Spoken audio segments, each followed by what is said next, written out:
obviously you are going to fall sometimes, and you have to like be like, okay, that's fine. I can brush myself off. I can do it again. I'm not gonna get super upset about it. And like sometimes the stakes are high when you fall. And like maybe it's not you're falling on every route you're doing, but you're falling on routes that are getting you prepared for when you're gonna go and send a really difficult route. But it's just, you have to know how to pick yourself back up and say, okay, I messed that up, but I can still go try it again, or I can go try this different thing again, and I'm still gonna be okay. Welcome to the Thriving in the Middle podcast. Believe it or not, I chose to spend the rest of my life in middle school. I've been teaching for over 19 years, and my primary goal can be boiled down into one task: developing human potential. My three favorite educational words are autonomy, agency, and authenticity. There is nothing more authentic than hearing about the realities of middle and high school life directly from the students who have lived through it. Whether you're a parent looking for perspective, a teacher trying to better understand your students, or a student looking for some guidance, this podcast has something for everyone. The goal is to not only help you survive, but thrive during this complicated time of life. Ready? Let's thrive together. Today we are joined by Jordyn York. Jordyn is a current senior at GHS in the graduating class of 2025. I had the pleasure of having Jordyn in my ELA class just 5 short/long years ago. I have a distinct memory of Jordyn. I remember her mostly hard worker, sort of head down doing what she needed to, but also just being a really kind human being. And just speaking honestly about middle schoolers, I genuinely can't say that. And middle school isn't always an indication of who students will become. But when a student does stand out, and in my memory as a kind human, I think that says something, that you had it pulled together back then. It's 70 degrees and at least approaching, and sunny, and it's probably our second one that we've had since a cold winter, and you're spending another hour or two inside of a room here for this podcast. So I know you're juggling lots of things, and I'm so excited that you're willing to take some time and sit here to talk today. Hi, Jordyn. Hi, Mr. Browder. Yes, it is very nice out today, but I am so glad to be here. My 7th grade year back then was definitely one of my favorites. I always tell people that 7th grade was the peak of my life because I really enjoyed it. It's not bad, right? Like middle school is actually a pretty good experience. People hate on it way too much. I really loved middle school, honestly. People ask me, all the time, they're regularly like, you teach middle school. I'm like, yeah, but it's actually a pretty great place. And I encourage the 6th grade. I'm like, it's going to be fun. Like, I think you get a lot more freedom, and it's a good like opportunity environment. You get to switch classes, multiple teachers. It brings some drama and some conflict sometimes, but overall I think it's pretty great. Yes, definitely. Awesome. All right, well, let's get into it. So I'm going to start with something that when I found out about it in 7th grade, I was like, wow, that's really cool. And it's the fact that you're a rock climber. Yeah. And so I'm wondering if you can just start off telling us a little bit of like how that started, where that journey began, and what's kept you climbing all these years. Yeah, absolutely. So I first kind of got into rock climbing, I think when I was like maybe 9. I had a friend who rock climbed, and my grandpa found out about that and was like, whoa, this is pretty cool. I think Jordyn would love this. Do you think that's a normal entry point? Like, is that a pretty young age to start climbing?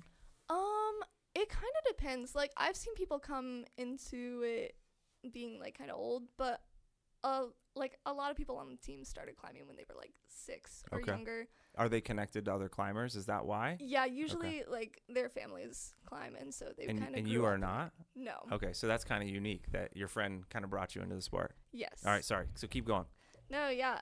It was great, and so then my grandpa took me to the climbing gym, and I was like, wow, this is super cool. This is awesome. Immediately, I was like, yes, I love this. Were you in right away when he even mentioned, or was there some intimidation there? Or were you like, yeah, let's go try that? I definitely was ready to just jump into it because it sounded so fun. And then from there, I signed up for lessons. What was it? Was it like, what was the appeal when you were doing it? Was it like a little scary, or was it just something new, or it was fun with the people, or what was... Well, I'd always, like, I loved being outside when I was younger, and I would climb trees all the time, and so this was, like, very reminiscent of that. It's like someone built these trees here for me to climb Yes. whenever I want. That's really nice of them. Yeah. Yeah. And yeah, I just, it's so exciting and it's interesting and it's always different, you know? There's always something new, different route, always a different way to do it. I just think it's such a fun sport. And it's so technical, more so than if you just watch rock climbing from an outsider's perspective and you're like, oh, you grab the hold things and you climb up. But You just go up. you're looking at routes and picking paths, and those are being moved around by people who manage the climbing walls and things. And Yep. Yeah. Yeah. Setting is pretty crazy, actually. Like, the people that set all the routes that you climb, there's so much thought that goes into that like you don't even think about if you don't know. But Cool. It's very cool. Yeah.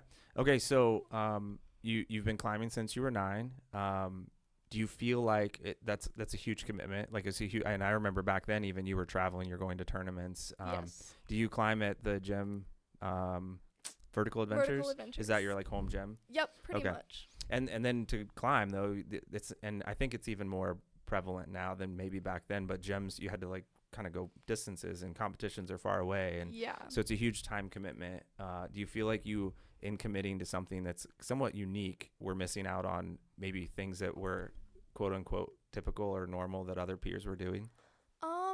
Honestly, no. Like, I enjoyed what I did so much that it didn't even matter to me that I wasn't involved in other, like, more normal sports that other people were doing or other activities. I think, like, now looking back on it, I'm like, wow, I wish that maybe I had, like, been involved with, like, the middle school theater program, because a lot of my friends were, and I was like, man, that's really cool. And, like, they have that shared memory together of doing Legally Blonde Junior. And, like, yes, I went to see their show, but I wasn't part of it. So I think I do have a little bit of that looking back on it, but I think that overall I am glad that rock climbing was my thing that I stuck with, because I loved it and it was always super fun for me no matter what. It's a there's only so much time in our day. Like, there's a fixed set of hours, and so if you love the thing that you're doing, it's okay to trade off and maybe do some other things that might have been awesome too, but at some point you can only do so many. Like, Absolutely. there doesn't have to be a regret. Yeah. I grew up racing cars, which is kind of abnormal. Similarly, I started racing when I was 5 and a quarter midget and 8, and we traveled around the country. And so there wasn't the opportunity to do the baseball and these other sports. And Right. so I sometimes did look back and go like, oh, but then I also had this whole family of people who were really close friends. And I'm sure you have the same with your climbing network. Absolutely. Yeah. The climbing community is so close. And, like, oh my gosh, some of my best friends were on the climbing team. Less so now because I'm less involved with it than I used to be. But, and also there was, like, some drama that went down with our climbing team and it got disbanded for a while. But it's all back semi to normal now. But, like, those people were just such a home for me, and they were always there. And, like, we had all these fun trips that we would go on together, and obviously, like, we all went to the competitions together, and you would go out and you would cheer for them, and they would cheer for you, and you would cheer for people that weren't even on your team just because you had met them at some other competition that you did and they were cool, and so you went out there and you cheered for them because they were doing well on a route. It's such an uplifting community, which you don't find in a lot of other sports. And that was one thing that I really liked about climbing also. Man, I think that is like a way better metaphor for life than a lot of sports necessarily could be, in that I think that's what the real world looks like. You become a part of, and whether it's communities or teams, or, you work in a business with a group of people, and you of course are competitive, and that like drives each other. But at the same time, we all win when everyone wins, like a rising tide, raises all ships kind of moment. Yeah. So I love that you saw that inside of climbing. Yeah, that's cool. Mm-hmm.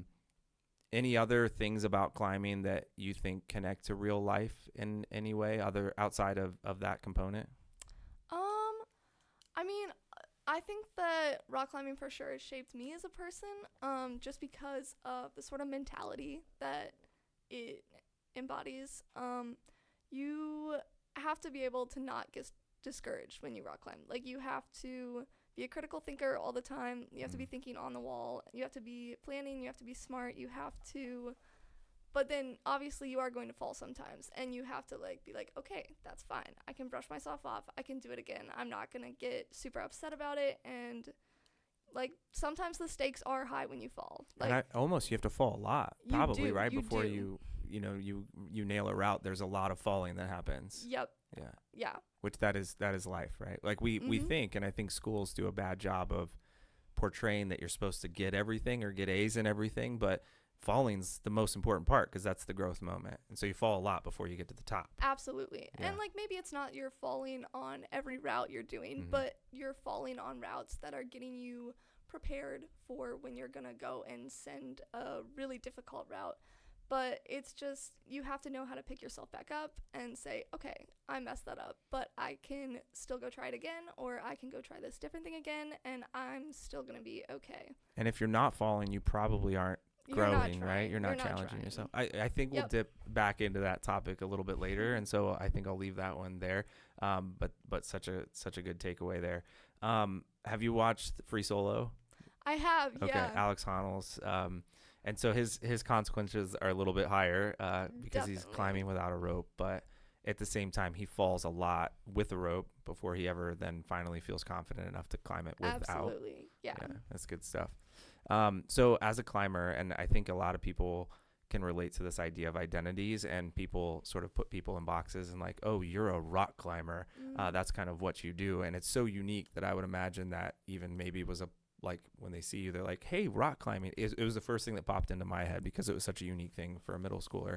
And so is that the case? And does that bother you? Is that like, hey, I got a lot more things going on than just rock climbing?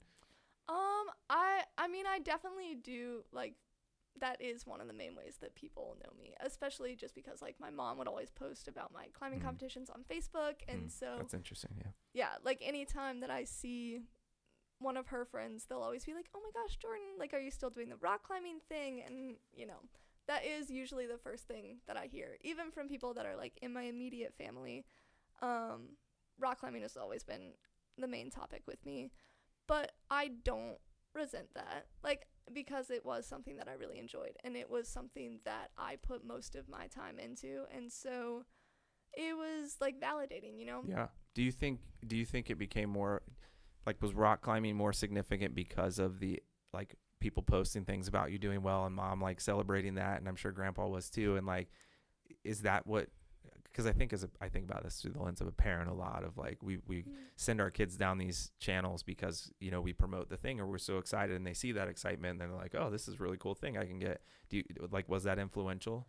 Or more internal? I think that a lot of it was me. Like, I really enjoyed doing the sport, and like a lot of the other climber families, like the parents were always super involved. They were the ones who wanted their kids to rock climb, and because they were rock climbers first, right? Yes. Yeah. And like I had friends who like ended up quitting the team because they didn't like the sport, and when they finally got old enough, they were like, nope, I'm not going to do it anymore. I wonder if they never had a chance to love the sport because it was someone else's love first, you know, as the parent or I think that could shape it. I think what I hear in there, what I would stress to your point, it sounds very different in that it was your thing and you were excited about it versus it was your parents' thing and they were excited about it. And I think a lot of students will find themselves at some point in a position where someone signed them up for something and they've done it forever, and it maybe it's a part of their identity because they've done it for so long, but they don't love it anymore, versus something that somebody exposed you to and you were like, hey, I'm excited about this. Your parents were like, okay, let's go check it out. If you're in, I'm in. Yep. Which is probably how it should be if it's going to be a true passion. Yes. Yeah. And I mean, they were always super supportive, always ready to drive me to competitions, or even take me on flights across the country to go to nationals. Did they ever try to rock climb? Were they like, nope, that's all you? There was a point in time when my mom kind of tried to get into it. Yeah. But it didn't last very long. Yeah. 'Cause it is difficult. Like, honestly, it's a difficult sport, and like me having done it for so long, I'm like, what do you mean? Just grab the hold, just go up. And they're like, no, I can't. Yeah. And maybe that's even cooler that it was just your thing to love. Yep. It wasn't something you shared even. Yeah. That's pretty cool. Okay, so I'm going to shift gears a little bit here. many of our listeners and many of my students that come through can relate to the fact that your parents separated when you were pretty young. That's tough no matter what. But at the same time, it usually creates, like all conflicts or difficult things, it creates pretty resilient and adaptable people. And so I'm wondering if you can talk a little bit about that, because usually there's, two houses that you're bouncing between and different schedules, and you might feel like you're pulled in different directions. And so different expectations, different households to kind of learn what the rules are. And so I wonder if you can talk a little bit about the challenges of that, and then because you lived through it, what's some advice you would offer somebody that might be going through the same situation? Yeah. So my parents separated before I was even born. So the dual household thing has kind of been my norm forever. And like it definitely can be challenging sometimes, and I think especially as you get older, and you're trying to like split that time and make sure that both of your parents get to see you and you get to see like your siblings that you might have there. Was that like an even? Was it like trying to split the week, or was it like the weekdays somewhere because of school and then weekends, or how did that part? Yeah, so typically, my mom is the one who lives like in Granville. Okay. And so I would spend the weeks here, and then every other weekend I would go to my dad's house, and he lives in Upper Sandusky. Gotcha. So like it's kind of a far drive, but like, it was still nice to get to see him when I went up there, and definitely I really loved having that special time on the weekends. And then as I'm thinking about it, as a rock climber, a weekend might pull you away somewhere. You have to do, and I don't know. Do you feel, is there guilt associated sometimes, or do you feel like, oh, I should be coming there? I've got, I don't know, projects or things that you had to work on here in town, or. Yeah, well, the nice thing is that my dad and mom have always been like really flexible with the schedule. Huge. Yeah. Like there was never really any resentment between them, and so I was definitely always like free to go where I needed to be if I had somewhere that I really needed to go. And then which I'm sure was hard because I'm sure they selfishly were like, of course I want you here, I want you there, but realizing there's a human on the other side of that schedule that has a life that you're trying to manage and live as well. Yeah, I think especially as you get older, that becomes like you definitely do have a little bit more of that guilt because you are becoming more in charge of your own schedule. And especially like when I started driving, I was like, okay, so now I have to be the one to drive up there and back. And so I have to figure out when I'm going to go. Like I'm going to have to call up my dad and be like, hey, does this weekend work for you? Just planning on coming up. And like pretty much anytime I call and ask that, he's like, yeah, of course. But then, sometimes he's like, no, I have a wedding to go to this weekend. How's the next weekend? And I'm like, well, I have this thing next weekend, but the next weekend. And so a lot of times it'll just be like juggling around to find whatever works, whether that's like maybe I'm at my mom's for a whole month and then I go up to my dad's every weekend the next month. Yeah. I love the negotiation of that though too, and that like we're just all living our lives here, and of course we want to see each other and we're going to make that work however that happens. Yep. So any advice, like what have you learned after and you've been navigating that your entire life then? Like I hear flexibility in there, but what's the key? Really, you just have to like have that kind of go with the flow mentality. Obviously, you want to keep both of your parents in mind, and then you just want to try to split your time as well as you can and try to be present with the parent that you're with at that time, have that quality time with them, even if you're not going to get to have that quality time tomorrow because you'll be with somebody else. Man, that's just, there's some life advice there for everybody. And I think twofold. One, I think I don't care if your parents are separated or not, you're going to feel this pressure of, even if it's like, I'm choosing to hang out with my friends more or going out to this thing, or I'm not going to go. Yeah. And so that you'll feel that weight to some extent. And then the being present part of, and we got our technology out, even when we're sitting beside our, someone, we aren't necessarily engaged or having a conversation with them. Right. We're not present in that moment. And so that's just fantastic advice for all of us of like, yeah, just be there in that moment with that person. Make the best of that time. That's great. So that's kind of the person, the child, the student, the young adult, the adult. Are you 18 yet? next week. Next week's your birthday. Yes. Happy early birthday. Thank you. You're welcome. What day? The 17th. Okay, that's awesome. My son's is the 16th, so. Oh, that's my sister's birthday. Close. That's your sister's the 16th. Yeah. It's a good week. And so that's for that end of the navigation. What's the advice for the parents? Like, because I'm sure your parent. It sounds like they've just been super flexible and communicating. And so, what would you tell parents out there who are trying to navigate that space? I mean, I would say the flexibility for sure is one of the biggest ones, and then obviously also communication is important. Like, you've got to communicate with each other, and you've got to communicate with your kids so that you can find the best solution, the best way to split time, the best way to take trips in the summer. There's just a lot of stuff that factors into it, but I think it really comes down to being flexible in what you're willing to do, and then communicating openly with everyone. These sound like Portrait of a Graduate traits here. I mean, these are right. These are little pearls of wisdom that like we all just like. Yeah, you got to talk to people, communicate, be flexible. It's so good. Cool. All right. So next question. Yes. So you were only child till the age of 8. You now have 4 siblings. I talked to you about this a little bit, but when I'm a teacher, I can't help but think about my students sometimes. And this was more so when my kids are old enough now that they don't need a babysitter. But for sure, the early years of their life, I'm like, okay, like who's going to be a good babysitter here? I would filter it through that because I would have some babysitters come over and you could see they were fine. Like I knew my kids were going to be safe, but they weren't going to be engaging with my kids very much. Like they were kind of be like, are you guys happy over there playing and safe? Great, I'm going to be over here. And then other babysitters would come over and they'd be like, how's it going? And they would come like almost instantly interact. And so I filter my students sometimes through that lens. And you struck me as somebody who would be engaged and hands-on and interacting. You never actually babysat my kids, but I'm wondering what it's like to be now someone who was an only child for so long that now you have lots of siblings, what that transition looks like and what it's like to be a big sister and some of that, if you could break that down for us. Yeah. Oh, I definitely would have loved to have babysat your kids. They were actually pretty easy. They're pretty easy, good kids. So yeah. I was just talking to your son before this. Oh yeah, that's right. Oh my gosh. Yeah. So cool. And actually funny, right? So there it is. That's the perfect example of I walked into my room because I wasn't in the room yet, and the two of you were chatting. So it was like, yep, you would have instantly engaged and interacted. And yes. You were talking about rock climbing. Is that it? Yep. Yep. Yeah. He was probably reading a book. He was. Yeah.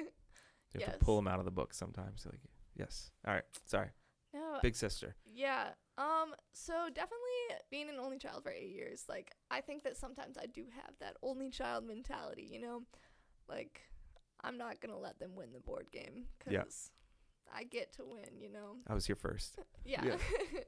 But oh my gosh, I love being an older sister.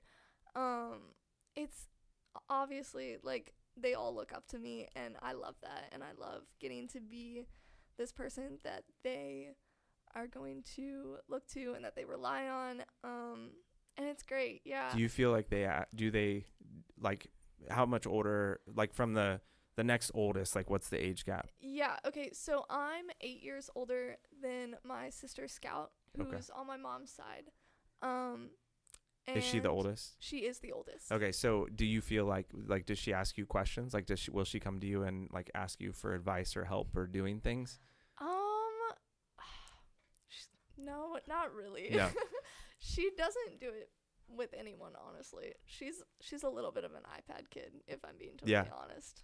But like sometimes we will have our moments for sure where like we'll be hanging out and like I make her like watch all these Netflix shows with me that like I watched when I was a kid, and so we definitely bond over that a lot. And then like American Girl Dolls, we used to play those all the time. And like, what's her jam on the iPad? Oh, like what would her go-to app be? It's Netflix. Okay, it's Netflix. So she's watching her own things. Yeah. But I like to throw little recommendations at her. Let's watch this together. Yeah, most of which she has loved. Like I made her watch Avatar: The Last Airbender, and that's her favorite show now. So is that the second, or is that the first?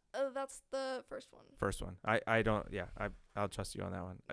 I think I've only seen I've seen both of them. I think there's a sequel, right? Well, just came out not that long ago, like a year ago? Not like the blue people. Not the blue people. Not the blue people. What are you talking about? It's like a cartoon show. Based similarly or not even connected? Not even at all. Got it. Okay. Yeah. Sorry. No, but yeah.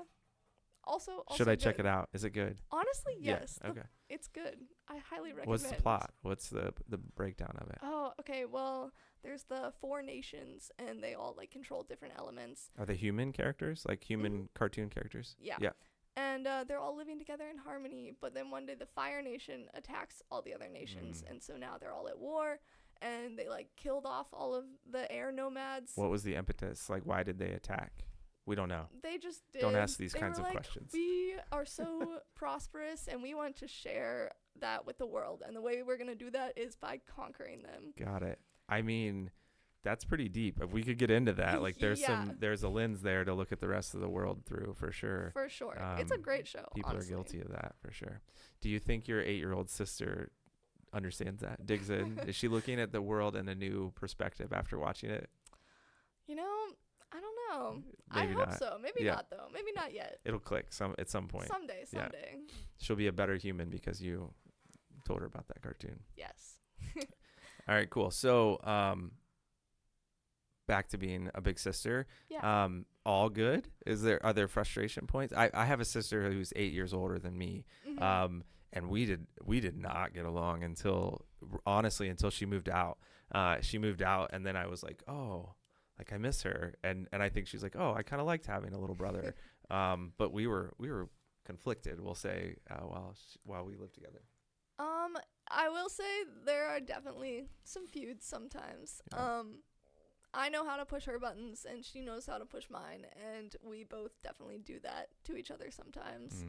And my mom hates it. She hates it so much. But, sometimes it's like all in good fun. But then, of course, all is fun and games until somebody gets poked in the eyeball or, they get whatever. But, I mean, I don't know. I think that no matter what, we're still good, even if we do have our little moments. Does it feel different? Is there any weight of, oh, she's going to be leaving soon? Like, is that a thought for anyone, or is it not hit yet? No, she actually, because my mom will talk about it sometimes. Yeah. And she'll be like, no, I don't want Jordyn to go. Who am I going to fight with? And who am I going to watch Netflix with? Exactly. Yeah. What's she going to do? Yeah. So she's aware a little bit. Definitely. Yeah. And then I've got my other siblings at my dad's. And then the oldest up there, Amelia, is a year younger than Scout. And then the youngest is, oh my gosh, he's 3. He's 3. He just turned 3. So is that a completely different dynamic, like the really young, or is it still? Oh my gosh. Remy he's a little bit of a spoiled boy. He's like an only child? Yes. Well, like acts like an only child? He does. He's the only boy. I think the youngest. I mean, I think they come Yes. by that, honestly, like being the spoiled. And yeah. The parents have they're worn out, so they're just like, whatever. What do you need? What do you want? Oh, I love all of them though. And I think especially at my dad's, like, oh, I am coveted because I am not there all the time. And so, like, whenever I drive up there, as soon as I walk in the door and they hear me, all 3 of them will come rushing out of wherever they are and, like, hang on my legs, and I can't even put my stuff down. So, like, you can just feel the love sometimes. Yeah, and I'm sure the distance makes the heart grow fond, right? Because you're not present every day. For sure, it's even cooler. Mm-hmm. Like there's another moment of we all take things for granted that are there every day and we don't get to see. And so absolutely, your life is filtered through that with them, that they get to appreciate you even more because they don't get to see you every day. Yeah. That's cool. My sister Amaya up there, she cries every time that I go back to my mom's. That's hard. It's so sad. Yeah. I mean, makes you feel loved though. It does make me feel loved. Like, I'm so sorry, but man, I feel special. Absolutely. Yeah. Good stuff. All right, cool. Switching gears. So you took AP chemistry last year. Oof. And it was, there's the noise, right? Like, ooh. You found it challenging, which it is AP chemistry. So I'm not surprised. But you rocked the AP exam, right? You got a 4. Yes.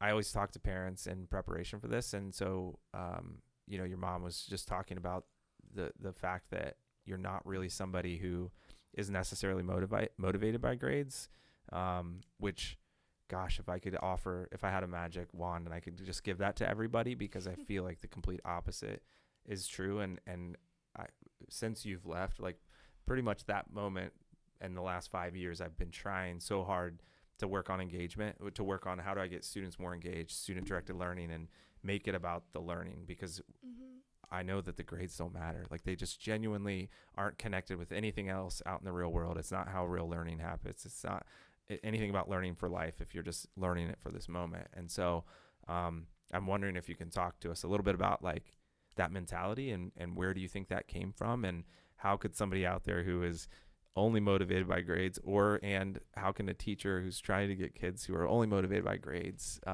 what's the secret sauce to caring about the learning that's happening behind it? Yeah. Okay. Well, AP Chem was a struggle. It was probably the hardest class that I've ever taken, and was definitely a tank on my GPA. Was it like concept and content, or the pace of movement of it, or just kind of all of it? Or? All of that, okay, honestly. Yeah. But I was lucky. Mrs. Cook is an awesome teacher and Shout was out always Mrs. there Cook. to help. Yeah. Yes, I love Mrs. Cook. Oh my gosh, everyone should take AP Chem. It's a great AP Chem, class. yeah. But I also had like great classmates to help pull me through when the going got really rough. Did that happen a lot? I mean, is that kind of a norm thing, that, you know, studying together or helping each other, is that a pretty, like, that's normal? Absolutely. I think sometimes it can be difficult to study with other people, especially if they're your friends, because it's so easy to get distracted and just like spend 2 hours talking instead of actually doing your schoolwork. But I think it's definitely really helpful to have people in those tough classes to even just like share thoughts and ideas with if you're struggling, or to work together on stuff, because it makes it a lot easier. And then also, you know, you can bounce stuff back and forth and try to get to good conclusions together. My son has such a good, the one you were talking to has such a good cohort of friends who, they're all pretty academic. They care about school. They also have a lot of fun, but they keep each other, you know, driven and motivated. Yeah. And personally, like the only difference between my undergraduate and graduate, I was the same learner, same human, but I did so much better because of the cohort of people that I was learning with and studying with. And so it's hard. The social component and friends are so important, but I also like thinking about how do those people that you put in your circle influence you is huge. Yeah. But honestly, so back to AP Chem, sorry. Yeah, I did not know a lot of the people, or like I knew the people in that class, but I was not really like friends with them or even acquainted with some of them. And it was all seniors basically. And were you was that a double acceleration moment or a single, or not? Is it not a thing, or you just like took a class? Yeah, I just took it sooner than most people do. Like most people will take chemistry, like regular chem, their sophomore year, and then they take AP Chem like their senior year or something after taking AP Bio or something else. And you took it as a junior or sophomore? I took it as a junior. A junior, okay. Yeah, so I went straight out of chemistry, and I was like, wow, I loved that. I'm going to do it again. And then I went back and I took AP Chem. What would have been a junior year class that you would have taken if you didn't do AP Chem? Ooh. Like if you saved it for senior year? Yeah, I don't know. Maybe AP Bio. I was really thinking about taking AP Bio before I took AP Chem, and then I kind of wanted to take it this year, and it just didn't work out in my schedule, so. Gotcha. Yep. So AP Chem, you're in it as a junior. It's really hard. It is. Yeah. But I really did love it. Yeah. And obviously Mrs. Cook is a great teacher, so that helps. Like, I was always glad to have her there because I love being in her class. Is there a learning moment there of like your willingness to ask for help and reach out? And like I feel like Mrs. Cook is amazing and can be, but if someone's not willing to like lean on that resource, it's not really helpful. Definitely. Mrs. Cook's teaching style is definitely you've got to figure it out yourself. I'm not going to spoon feed you the answers. If you need like extra help, you can come to me for it, but I'm not going to just give you everything that you could be finding for yourself. Yeah. I feel like that's a distinct memory of my mind of you as well, that you were willing to ask for help. Like, and that's, I think even harder for some kids in middle school. I think it becomes a little more normal because you're like, oh, this is part of the process. But I feel like I remember you doing that. Like you were willing to just ask questions or show up and ask for additional help. Yeah. And like I definitely did that in AP Chem. I would come in the mornings a lot, and I'd be like, Mrs. Cook, can you like walk me through this problem? Can we talk about this? Can you answer this question? And I like that was super helpful for me because a lot of times in the class I would like struggle to kind of figure out what was going on, or maybe the math wasn't making sense. And so as long as I was willing to go in and ask for help, she was always willing to be there to give it to me. And that was definitely super helpful on some of the units that we did. And in the moment, while you're processing, like the question might not even be formulated yet in your head, right? Yes. You needed to like sit through it and sit in it, and then, okay, now I know what to go ask later. Right. Yeah. Yes. That was definitely a big problem a lot of the times. I am guilty of not always doing my perusal, which was like our textbook reading. And so I'd be like, man, I have no idea what's going on. Yeah. And she would give lectures, and she'd be like, okay, does anyone have questions? And I'd be like, well, yeah, I have a lot of questions, but I feel like I don't know enough to ask those questions yet. So that was a mental thought that you had? Yeah. Definitely. And so I would have to kind of figure out what it was that I needed to ask before that. Where do you think the back a minute ago, we were just like the intro to that was talking about this idea that you cared more about the learning than the grades. Like where do you think that comes from? Is that like just innate in you? Is that because you know your mom was even kind of shocked by it, and so I'm wondering like where does that come from? I mean, obviously it feels good to have good grades, you know, like that's warm and fuzzy, hooray, A+, that's awesome. But I think especially when you love the subject matter, that it definitely becomes more about the knowledge for me, because especially with chemistry, like I loved it so much. And even though my grades were not necessarily great in regular chem the year before, I still wanted to take AP Chem because I found it so interesting, and I really enjoyed all of the subject matter, and I wanted to know more about it. So I ended up taking AP Chem, and also did not have straight A's in that class. But I just found it fascinating and so cool, and I was so glad that I got to be there every day.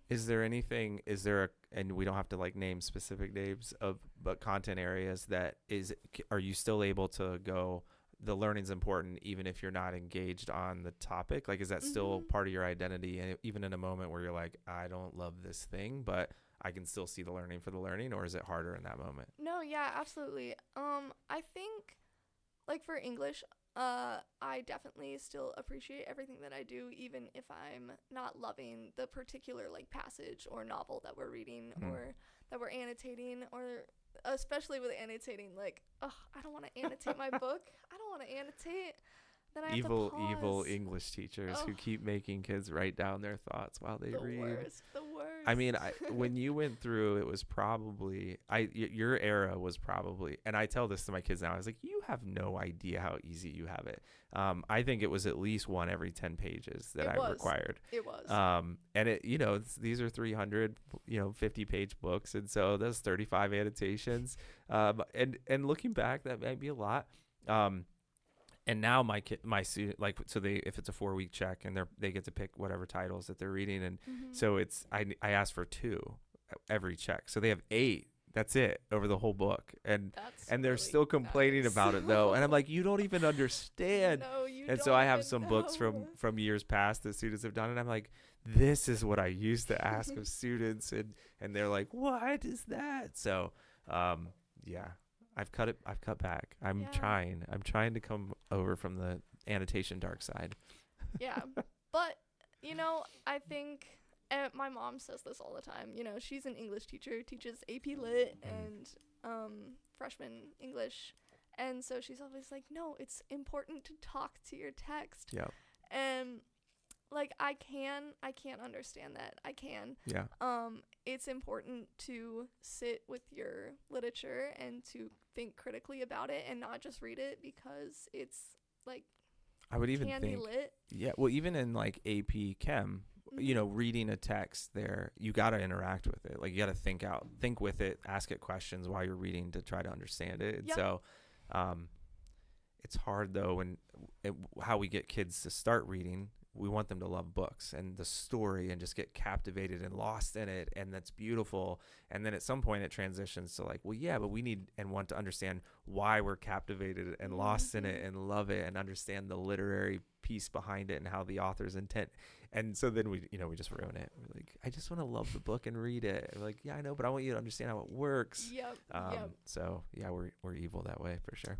Oh, I remember this one time back in 7th Oh, grade boy. when somebody dropped a note in this box that you had, and it said, Oh, I had a suggestion box back in the day. and Yes. it said, "You made me hate reading." Did I read it out loud, or did you know who wrote it? I'm not gonna. I don't know who wrote it. I could see myself just pulling that out and reading it out loud. Like, what is this? I don't even remember. it was but like that you told us that somebody wrote that too. and I one was like, annotation "That's every 10 pages. I terrible." ruined reading for that person. Oh my gosh, They were that's probably going to be tragic. the next great novelist that I Yeah, just ruined it. it's okay though. Yeah, it's okay. I'm trying to do better. I'm You trying were to do better. prepping us for high school and You know, all of the annotations And we had to do there. and I mean, genuinely, and I said that back then, and I still say it now. I think it came from this place where when I started annotating and interacting with literature, it unlocked this light bulb moment for me as a reader and a human. And so I was like, oh, this is profound. I need my students to do this too. So maybe I went overkill, but I backed it up a little bit. But I'm like, we still gotta ask the questions while we're reading. It's good stuff. So I can't, just to bring it back to our original topic, because it's so profound and it's so important and it's so cool that you did. And I'll even connect it back to the climbing metaphor from earlier, that you got to fall. And so I just can't even imagine how many students exit classrooms or don't sign up for classes because they're not willing to fall off the wall. And falling off the wall is when all the learning happens, right? Absolutely. Yeah. AP Chem is your willingness to fall off the wall, right? Yes. It's so good. I just put yourself in the hard rooms and surround yourself with smart people and be willing to look stupid and be willing to follow up with questions afterwards because you were in the hard room, and fall off the wall. And then you can be Alex Honnold and free solo LCAP, right? Exactly. Cool. Yes. Like it. That's good. All right. So before you know it, back to your sister crying every time you leave. You're going to be headed off to college. I don't really know a lot about that process for you. I that didn't come up in conversations yet. And so I'm just curious, what's the process, and where are you maybe headed, and what kind of advice would you offer people who might be approaching that process in the next couple of years? Yeah. Definitely exciting times. So Is it more exciting than stressful, or is it stressful and then exciting? well, it's a little bit of both. I think that in the beginning, like right at the beginning, it's like exciting, and then you're going through the process and you're looking at all these colleges, and like that's really exciting. And then the application Like process, the potential, like the opportunity. Yes. And then the application process can be a little bit stressful. But then you're just in a waiting period, and Is it a lot of common apps? Is it individual school apps, or? For me, it was all through the Common App. Okay. I only applied to 2 schools because I went on a whole bunch of college visits, and I basically, when I started the whole process, I was not exactly sure what I wanted to major in, but I definitely knew what I wanted my campus to look like, and I knew kind of where I wanted to be. Is that because you had been to enough places, or you just had a vision in your mind, or what solidified that part for you? I think it was a little bit of both. I definitely knew that I didn't want to be too far away from home because, oh my gosh, I would miss my mom so much. Yeah. I talk about that with her all the time. But then I wanted to have a self-contained campus, and I knew that, and I wanted to have, and by that, just kind of walkable, and everything you need is centrally located inside the campus and stuff. And I wanted it to be aesthetically pleasing. Yeah. That was definitely important to me, which immediately, you're gonna pay a lot of money for it. Might as well be beautiful while you're there. It might as well be pretty, right? Yeah. Which immediately ruled out some schools that like I had initially thought that I was gonna like University of Pittsburgh. I thought that sounded so cool, and I'd seen like pictures of the Cathedral of Knowledge there, and I was like, wow, that's awesome. And then I took a visit there, and it was very much just in the city. Yeah. And I was like, ooh, nope, Not your thing. not for me. Yeah. Somebody earlier podcast, and I think it was, I don't want to misspeak, but they were just talking. It might have been, I don't. But they were like, you kind of know, like when you walk on it, has like you have this feeling, and you're like, this feels right. Yes. Yeah. I think that's definitely kind of how it went for me. So did you visit a lot in younger years? Like as a high school, like even, I don't know, middle, like I'm dragging my middle school. Anytime we go to a big city, I find a college, I'm like, let's just go walk through the campus for fun. Yeah, absolutely. I think that like starting to like just expose kids to colleges and let them see all the different ones sooner is definitely really beneficial. I drag the ELM kids up to Denison because we get to partner with the Red Frame Lab, and they do some design thinking. But my other motive is I want them to see it. I don't think a lot of people who live in town have been in the buildings on campus at Denison. Like they maybe walk through because they go on walks and things. But I'm like, as a middle schooler, what a cool thing. Even as a North Star to go, wow, this is like energetic and electrifying, and there's people everywhere. It's so exciting, and people are buzzing here and there. And I think it gives you a moment of like, oh yeah, that's what I'm working for. Like that's why I'm here doing work every day and learning, because I want to be there. Yep. Sorry, back to your process and knowing where you wanted to go, and you had 2 schools. Okay, so I ended up applying to OU and Miami. Go Red Hawks. Those are kind of like they're basically the same schools though, too, right? But they're rivals. So similar. They're so similar. One has more hills. Yes. Yeah. Yes. A lot of hills at OU. One has more corn. One has more corn. One has more hills. One has better bagels. Just saying. Oh, okay. Miami's I mean, they both have bagel shops, but I might be biased. Possibly. Yeah, just a little bit. All right. But honestly, I'm kind of biased too. My whole childhood, both my parents went to Miami. Like, that's where they met. So you've had bagel in Delhi then? I have. Yeah. Do you have a favorite sandwich when you go there? I've actually only had it once. What? Yeah. Okay. They were terrible. They never took me. They wasn't their thing. Yeah, I guess not. We had like we have to go there every time we go back. Do they have like a favorite restaurant when they go to Miami? They're like, we have to go eat there. They both talked about bagel in Delhi. Okay. And they just didn't take never it. took It was me there. theirs. They're like, we're keeping this for ourselves. Yeah, I guess so. But yeah, so because both of them went there, I always kind of grew up with this mentality of like, oh, well, I'm going to go there too. Like, that's just going to be the school that I end up at. And so I think that when I started my college process, I was like, this is stupid. Like, why am I even doing this? I know that I'm going to go to Miami.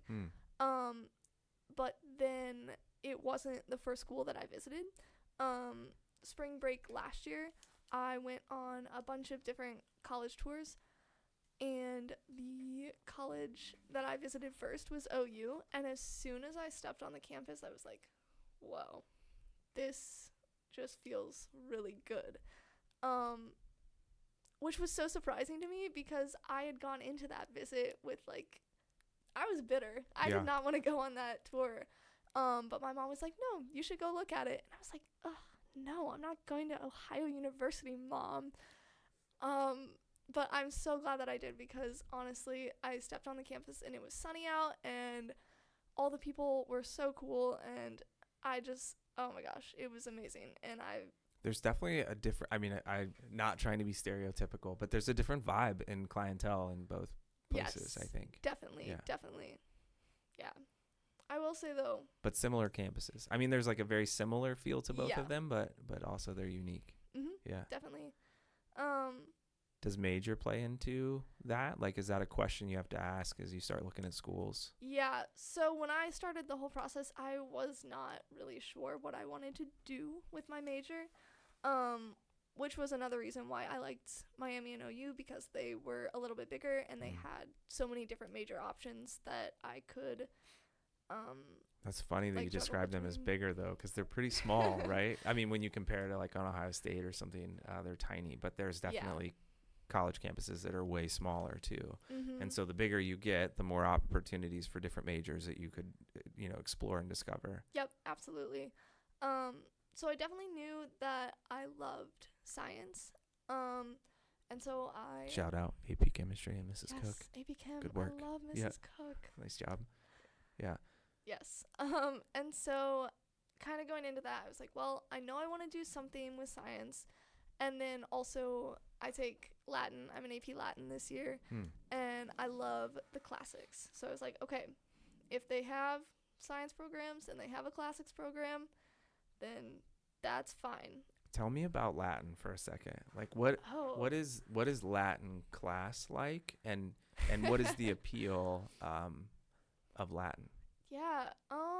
Okay, well, initially what got me into Latin was my mom used to teach Latin before she was an English teacher, and I've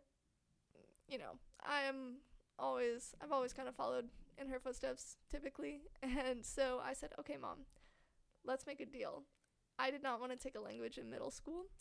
And she said, okay, but no. And I said, okay, but wait. But wait, there's more. But wait, what if I take Latin in high school? And she was like, Is that a freshman? You can take it as a freshman? Yeah. Okay. Yep. That's the first time. That is. I actually really wanted to take it in 8th grade.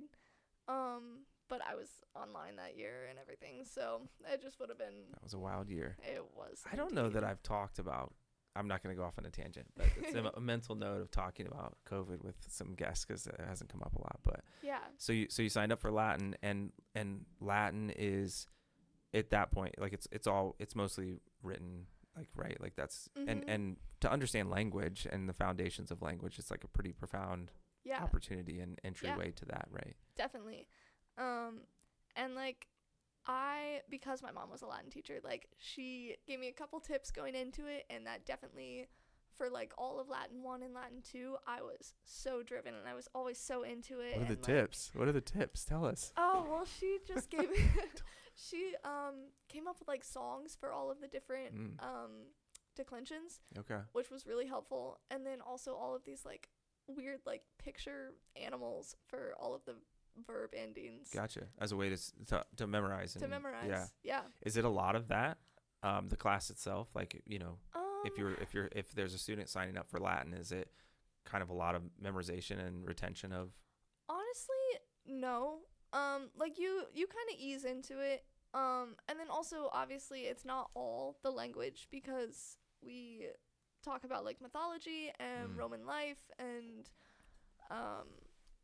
like in AP Latin, we're reading Caesar's Gallic Wars, and that's like military stuff. So it's a lot of different stuff. But I think it's all really fascinating. I love ancient Rome. Do you enjoy it? I do. You're giving it a thumbs up? I do. Cool. I mean, I hear I have a lot of students who talk really highly about Latin at the high school, so it's a good program. Definitely. All right. I'm sorry. We went off on a tangent. We were back in your major, and you were talking about Latin and science, and that as long as this school offered something that could allow you to dabble in both. Yeah. And so I liked the campuses of Miami and OU, and they had both of those programs, and I said, okay, those are going to be my 2 schools I apply to then. Do you feel like, was there a confidence in applying for those? Like, I feel pretty good. I'm going to get into those so I don't have to worry about other applications, or? OU, I definitely was like, yes, I know that I will get into that one. And then Miami, I was not totally sure that I would get into it, just because AP Chem was for sure a little bit of a tank on my grades. And what a pause for me for a moment, though. Okay. What a wild world where we're encouraging students to take courses that are going to give them a GPA that'll get them into a college, rather than taking courses that are going to push you intellectually, help you learn, challenge you, allow you to fail. And then, you know, the reality, there's recourse for that student on the back end, because it might hurt their GPA. Yep. Where you are way better situated in position as a human being to go be successful in college and at a university because you struggled.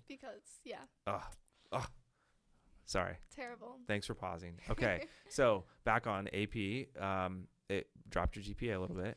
Yeah. So I was not 100% sure that I was going to make it into Miami, but I did. And so that kind of is caught up with where I'm at right now. I'm into both schools, and Congratulations. thank you. Did you get like a letter? Was there like a yay, or is Yes. it my cousin? He got a text. I was like, a text? That's so lame. That's terrible. That's not exciting. I got letters and I got emails from both of them. Okay. And OU's came in first, and I remember I got home and my mom had like put it on the counter and she had already opened it. I was like, what the heck?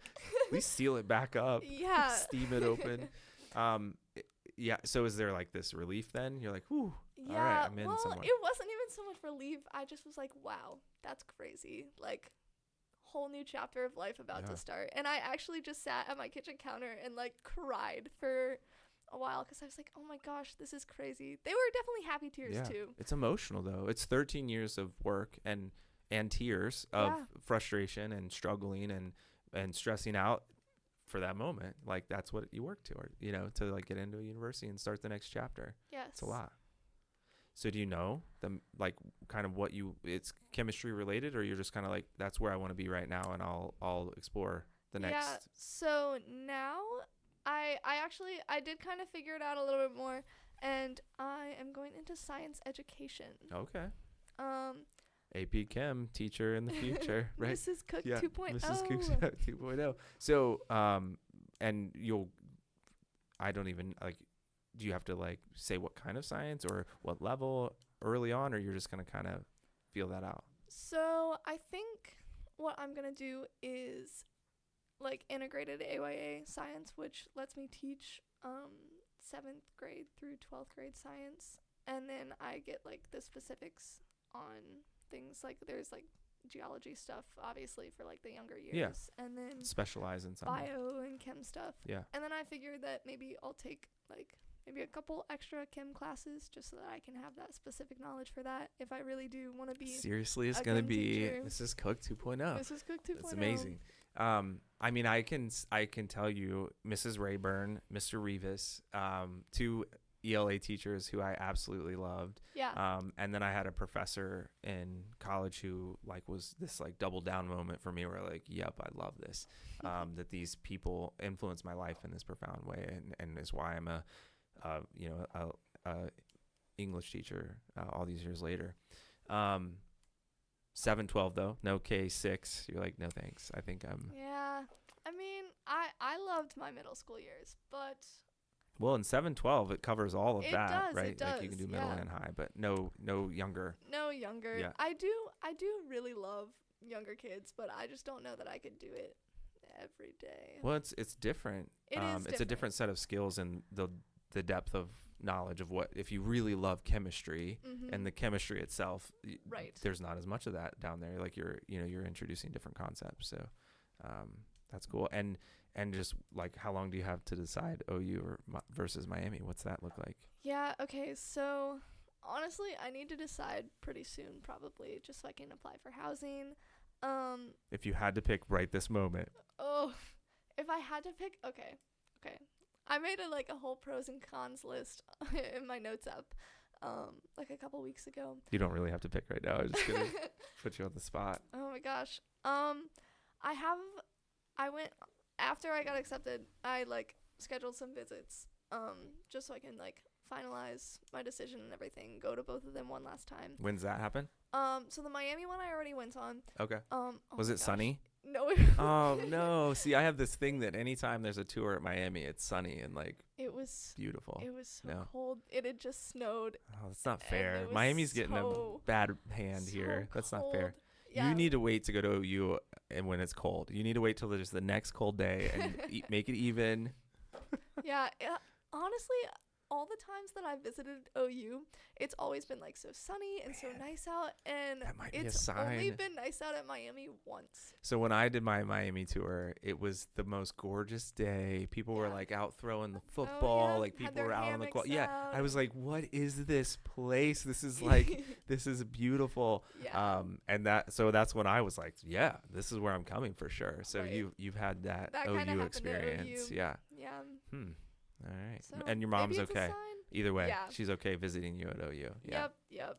And it's close to Hocking Hills too, and like she likes hiking and camping. I feel so like as a gives her climber, great do you excuse to still go down climb there. quite a bit? Some like I do, feel like yeah. that's like a climbing. Hocking Hills is Yes, I will say Miami definitely has a nicer climbing wall. okay. Their I mean, climbing wall is really cool. I climbed that wall a lot. I'll be honest. Yes. When I was there, I had my climbing equipment. I had my own shoes and my powder bag and my own harness, and we would go there and climb quite a bit. So Yes. it's probably a different wall now. Like that wall is probably old and torn down, but I don't know. it's been a few years. It's really nice though. Yeah, then it's probably a new one. Yeah. But the one at OU is not as good. However, they do have more like outdoor climbing stuff at Hocking Hills, which is literally right around the corner. Yeah. Which is nice. And Miami Be just in better has shape. corn Be right climbing around up the and down, corner. up and down, up and down. Yeah. They are both fun though. That everything is just right there. Like Central, Yep. Even like you don't need a car. Like you can Not at literally all. walk to all the places you would want to You can go. walk into Oxford. You can walk into Athens. Yeah.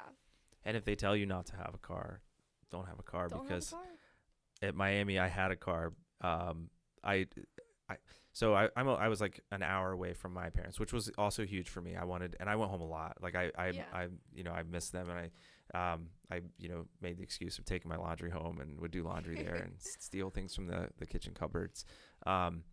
But I had a car on campus because I was also pledging a fraternity. And so everyone was like, oh, you can park here. They never check there. It's okay because you're not allowed to have one as a freshman. And if you do, you have to get a special permission, and it's parked on this way far away lot. And so I always had it in campus because you had to drive over to the fraternity house all the time when you were pledging. And so they used to be like, oh no, you can move it over here. You can move it over there. I had so many parking tickets by the time that semester was over. So yeah, just don't have a car. I didn't need a car. I could have walked over there. It was lame. All right, cool. So Miami or OU, they're both gonna be great. Yeah. I'm excited for you either way. But man, Bagel and Deli, so good. Deli is pretty good. So good. All right, so moving into the last set of questions here. These are questions that I ask every guest. Yeah. They're designed to give perspective for middle high school listeners who might be navigating some of these things in the near future. Mm-hmm. The first question is if you could go back and tell your middle school self anything that would have helped you navigate those years, middle school or high school, what would you go back and tell yourself? Confidence. Definitely, I think would be the thing that I would go back and tell myself. I definitely think that I'm a confident person now in like the things that I say in class, the things that I do outside of school. But it took me a while to get there, and I wish that someone would have told me when I was in middle school, like, hey, just like you can be wrong. You don't have to dress boring like everybody else, don't have to be monochromatic. You can go and do fun, silly things. Like, don't be afraid to put yourself out there. Don't be afraid to do things that maybe other people don't want to do because they think that it's childish. You gotta do what you want to do and be who you want to be, and not let other people's thoughts and opinions dictate what you're gonna do. What do you think your growth moment was? Like, what was it? Just you needed more time? Like, you needed perspective? Like, what enabled you to finally go like, oh yeah, I am confident. I can do what I want. Yeah. Honestly, I think that it was this one summer camp that I went to. After, I think it was the summer after my freshman year. And I didn't really know anyone there, and I was kind of nervous, but obviously I was excited because I was like, oh, this could be fun, It's a fun summer camp in West Virginia. We're up on this mountain. And was this like a week, 2 weeks? It's like a 5-day thing. It's a church camp that I go to. And I was like, man, this could be cool as long as I am able to find people, I guess. And I coming off of that, I was like, man, that was awesome. Because you found your people there? I did. I found my people, and it was so easy too. All I had to do was find something to do. Basically, I always say that my way in at camp was Gaga Ball because I'm really good. We're looking at a Gaga Ball champion here. Yeah, that's what they called me. It sounds so simple, but it's actually profound in what you said, that, you know, the way you find your people is by doing the thing that you love. Like, you go find and do something, and there will be other people doing that thing, and you now have something to talk about. Yep. And then kind of from there, like, I just like would talk to people, and I would talk to people that were older than me, which I did not do a lot.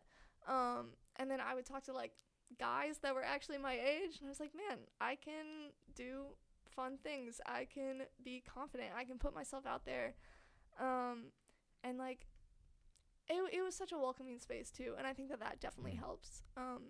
I think a lot of times that people are afraid to put themselves out there because spaces aren't necessarily the most welcoming. Well, and I think I bet there were a lot of other people who were like, gosh, I hope I can find my people this week, you know. And so we get so comfortable, you know. And I'm just thinking, even as an adult this happens, but as these students you've all gone to school together for so long, and so you've kind of got your circles and your groups to some extent, and you get comfortable in that. And so when you're in this new environment where everybody's like looking for their people and kind of feeling that same, it pushes you to branch out and to take some risks. Definitely. And what a great perspective as you head off to college, though, because it's a summer camp, but for 4 years, right? I talk about that with my You're gonna mom go find lot. the Gaga Ball pit and find your friends. Yes. Yeah. Or the climbing wall, or whatever the thing might be. Yeah. That's great advice for just everybody looking for their people. They're out there, and a good way to find them is by doing the thing that you enjoy doing, and find other people that are doing it. Yeah. Yeah, that's good. Cool. What's something from your middle or high school years that you didn't totally appreciate, but looking back you can say, that was actually pretty great, or okay? Honestly, that would be you. Oh, jeez. No, I'm so serious though. I actually talk about this all the time. Whenever people are talking about like, oh my gosh, Mr. Browder, ugh. Is this a normal talk? Is this coming up a lot? It's come up before. Okay. Or like, oh my gosh, it was in drama this year. We had to do, it was like 3 truths and a lie. And I put down, Mr. Browder is my favorite English teacher, and everyone immediately they was called like, it a lie. That's the lie. Come on. And I was like, no, guys, that's the truth. It's the annotations. It's all coming back to the annotations. Yeah. And you know, I think definitely at the time, like I was like, man, Mr. Browder makes me annotate all my books, and like everybody else kind of had that same mentality too. Yeah. And I think a lot of times that people fall into that, like the group thinks one way, and so I'm gonna feel that way too. Like if they don't like you, then I guess I won't either. But looking back on it, I'm like, I think wow. middle school is a pretty tough space for that too. As you talked about like being confident and being able to be your own person, and so middle school, it only really takes a couple poo-pooers who then can influence the group, because they're like, and I think that you find comfort in togetherness, right? Like it makes you like, yeah, I'm with you. And accountability is hard because it's a stage of your life where everybody's kind of telling you what to do. Like there's all these expectations you don't have a ton of control over. And we have a building have been working on that, and myself personally, of like giving that agency back to kids so that you feel like you're more in control. And even so now as a teacher, even hearing people complain about, and I think you're gonna, I think you have, I'm interrupting you and you have more to say, but even in those moments of like giving a little bit, like just so that students felt like they had some control over, like, oh, 35's too much, well, like, or 1 every 10, what would feel good, and it would have felt different back then. Also, I think it was 2 every 10. Oh, come on. Was it really? I think it was. I don't doubt you. It was a lot. No, because I remember this one time when you sent out like a Schoology message about how many we needed to have. The total number was. You had done a typo, and it said 20 every 10, and You didn't do that, did you? I did not, but I like emailed you back immediately, and I was like, 20? Please say this is a typo. Yeah. So, didn't appreciate it, but looking back on it, I definitely was like, wow. I felt like I was pushed in that class to do well and be a critical thinker and work with other people and to like just try, honestly. Yeah. And I think that sometimes like that's not always there. And so I really appreciated that you did that. And then going into high school, like I had some great English teachers, but I think that definitely they did not push me in the same way that you did. And I don't know if that was maybe that like I just hadn't had that before, and so it was like felt like it new heavy that time. Yeah. It's a I mean, as a teacher, this balance between like accountability and rigor, but also like engagement enough. And our next question is going to be about like stress and managing all the things, right? And so I'm a factor in that in students' lives. And I realize that, and I now have my own children who are coming through, and I have my son this year in my own class. And oh wow. yeah, so I mean, I think about this a lot. And so I would just throw out to the people listening in the universe that I think middle schoolers sometimes are still in this mentality where they see teachers in this light of like, it's up me versus them. Like it's a battle, when it's like, no. We're spending our whole life here because we care about you. And like, I want you to be so successful. And absolutely, literally every decision has been like toiled over and comes from a place of like, gosh, I want you to be so successful on the next thing that you do and as a human. And so trying to reframe that, but I also know that that's a lot to ask of a middle schooler sometimes to have that perspective. So I appreciate that you can look back on it and go like, okay, like he was pushing us and challenging me, and maybe it puts you in a better position to be successful later. Yeah, Definitely. Good stuff. Cool.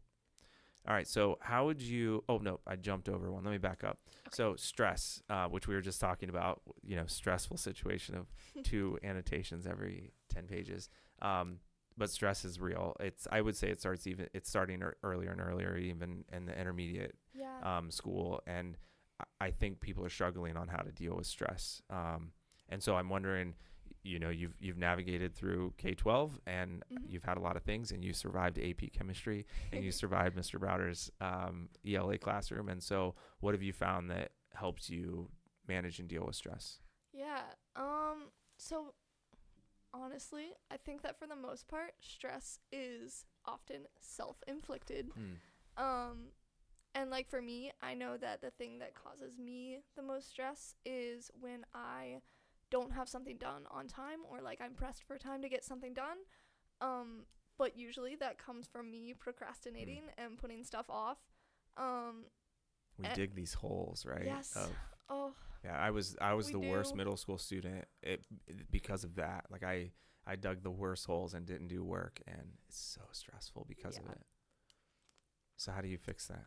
So honestly, time management skills are really important. You need to be able to have time and spaces that are just for working on this project or for studying. Like, I think that it's really important that you build that into your schedule, and during that time, that's what you have to do. Like, you're not going to pick up your phone and check Instagram. I was just getting ready to ask, like, how do you do that in a world that is so distracting? And our middle schoolers, you didn't have a Chromebook, or did you? Was it a one-to-one in 7th grade? I had a Chromebook. You did? Yeah.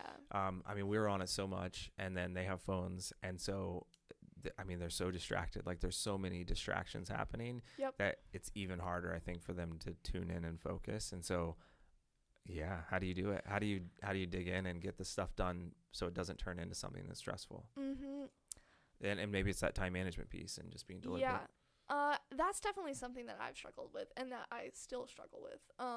Like, I have our whole world, right, is struggling with, I think. Yeah, like I definitely have 60 pages of a book to read tonight that I should have read, chunked out so that I didn't have to do it all right now. But sometimes you just choose happiness in the moment. Yeah.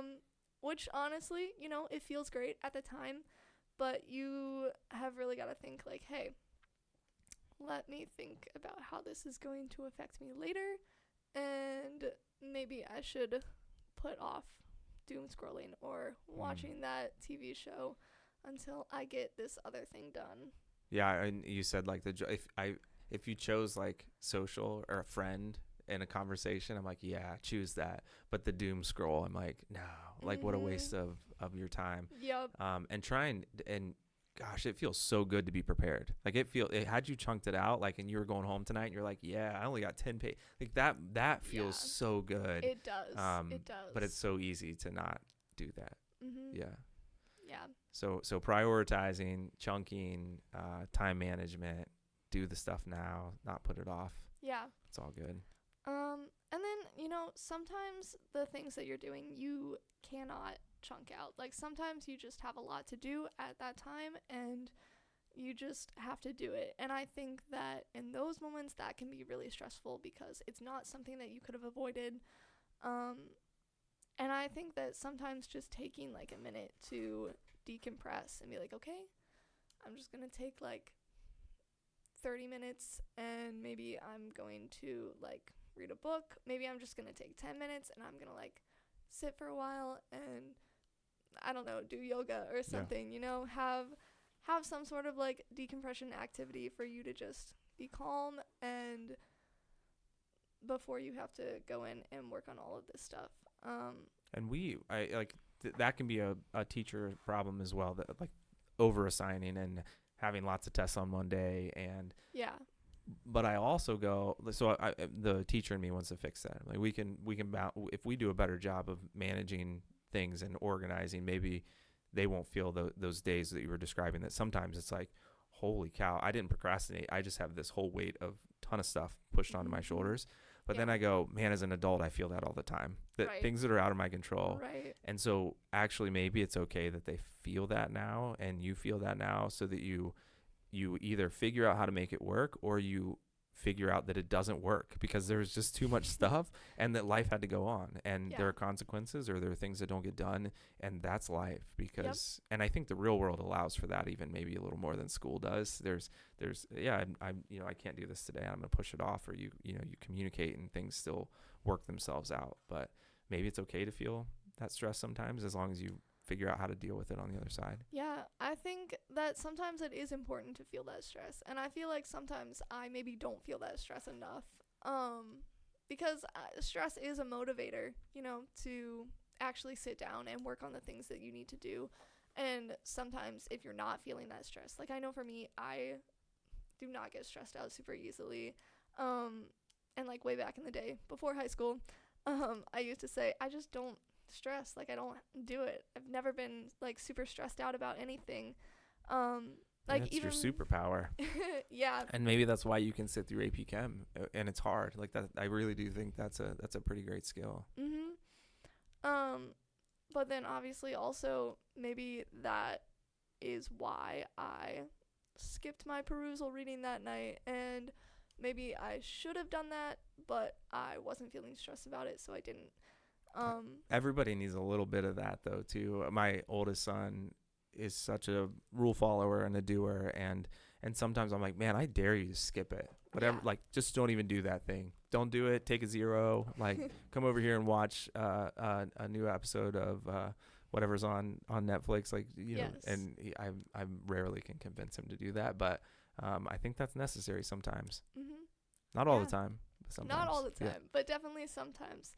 Yeah. I think it took me a while to kind of get to that place too, like that I can just take a 0 on that because I'm doing this other thing, or I have this going on, or I just really need a day. But like now that I'm in high school, I definitely have moments like that sometimes where I'm like, well, got a lot on my plate right now. I'm gonna prioritize, figure out what is really important for me to do or work on, and then kind of go down the list from there. Yeah, and that's life. And sadly, sometimes in school that looks like point values. Yeah. But in the real world, I think it's like, you know, it's what I prioritize, what matters the most. Like, and that's maybe a better appraisal of how that should happen. But sometimes it is back to your GPA. Sometimes you're looking at points instead. Cool. So we talked about this briefly a minute ago, just the doom scrolling and technology, but technology is ever present in everyone's lives now. And most students have cell phones and smartwatches, and we have a Chromebook, and a lot of stuff's happening there, and they have tabs galore. And so I'm wondering what you've found works to manage technology. Like, what's that look like in your life, and what advice would you offer? Yeah. There's definitely, like, technology is moving along so rapidly. Like, it's crazy. I remember back in, in your class, that was the first time I'd ever used Google Docs and not Microsoft Word. And I was like, what? This is crazy. What is this? Why do I have to change? What is this wizardry? What is this? Yeah. And now, like, that's all I use. And, like, it's only going to keep moving from there. And then, obviously, you have, like, all the AI that's coming out.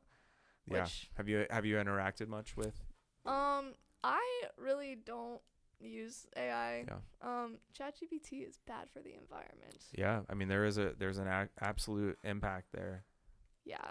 And then also, I think that critical thinking is such an important life skill. And I think that using AI to, like, write your essays for you, like, you're losing critical thinking skills. And those are so important, not just in your English class, but everywhere in life. Critical thinking is so important, and I feel like it is it's dying. It's a dying art. And I'm old, and so I come from a different generation of, like, probably the way I approach ChatGPT, but I've never asked it to, like, write this thing for me.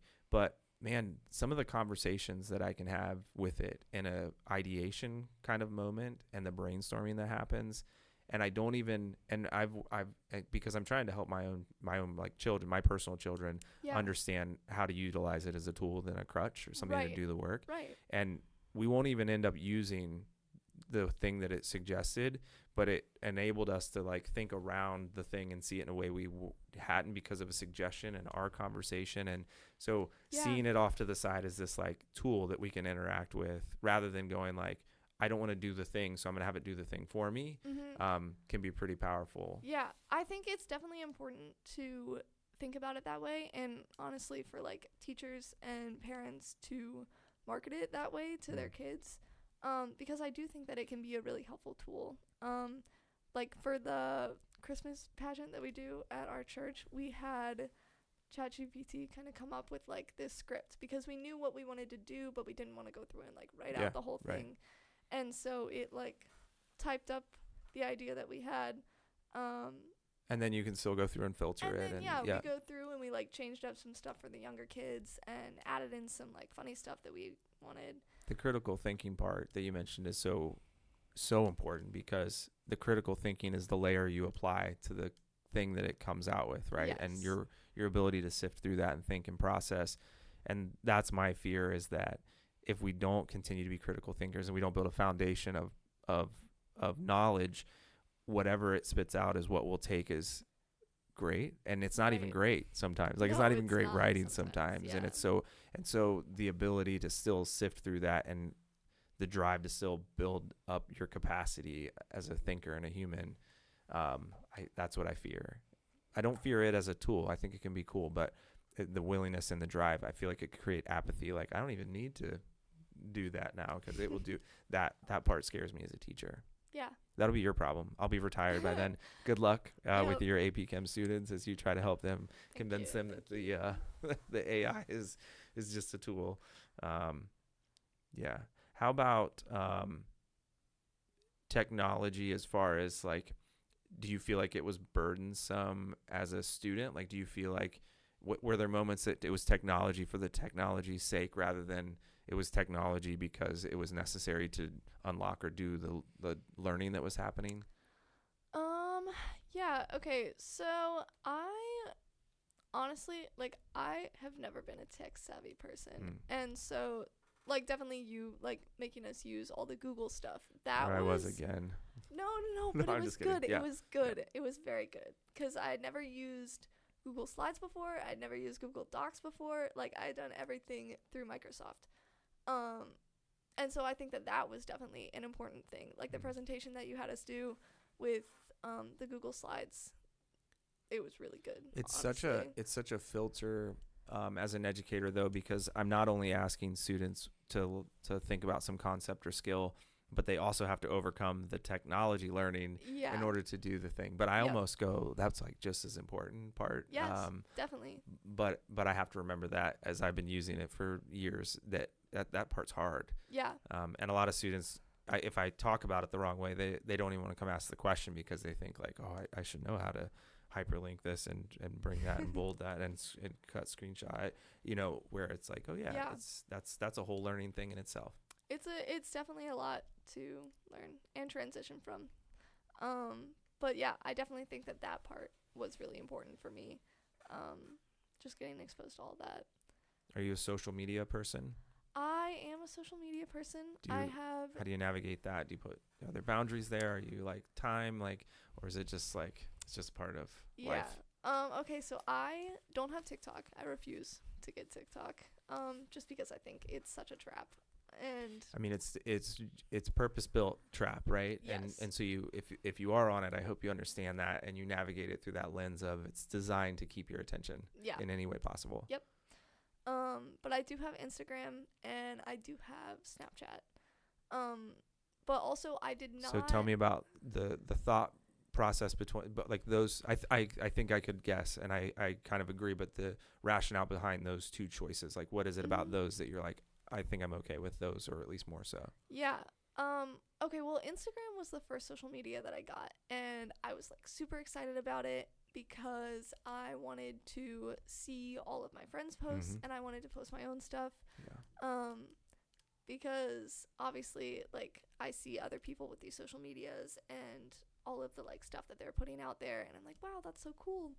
And then also my mom, like, I see her Instagram, and it's a connection device, right? To definitely, people, to humans, Yeah. And I think that was initially what drew me to Instagram. But then obviously you can fall into the trap of watching like the Instagram Reels, which like it's TikTok. Yeah. I mean, it's going back to these 2 weeks later. Yeah. And so the curation part of like, why am I on this social media platform, and that's what I was guessing on their connectivity moments to real human beings that and you want to be a part of that life, and you want to be able to talk to them about the thing that they posted, and they posted it because it was important to them. Right. And so when you see them the next day, you'd be like, oh my gosh, congratulations on X, Y, or Z. And so I feel as well that Instagram and Snap's kind of similar. These are people that and you're snapping. Yeah. And maybe that's a good way that social media can come into your life to connect you. Definitely. And then also Snapchat can just be helpful sometimes for like genuinely like texting some of my friends because they don't all have iPhones. And so messages can be funky sometimes. So like a lot of times whenever we're like trying to all talk to each other in a group chat, we'll use Snapchat just because it's more convenient for them. Sorry, I'm old. Is there always a picture associated with a snap, or you just instant you like message you can, inside like, of too? Message inside of it too. Gotcha. Yeah. Cool. All right. Last question. So, is there anything that a middle or high school student should do now to better prepare them to be in your position in a few years? Yeah. I think going from middle school to high school, the biggest thing that I think would be beneficial to come in with is like good study habits, because a lot of times in those middle school years and like before that, you don't have to study. Like as long as you're paying attention in class and you're doing your homework, then like you're gonna be fine on whatever test you're taking or whatever project you're working on.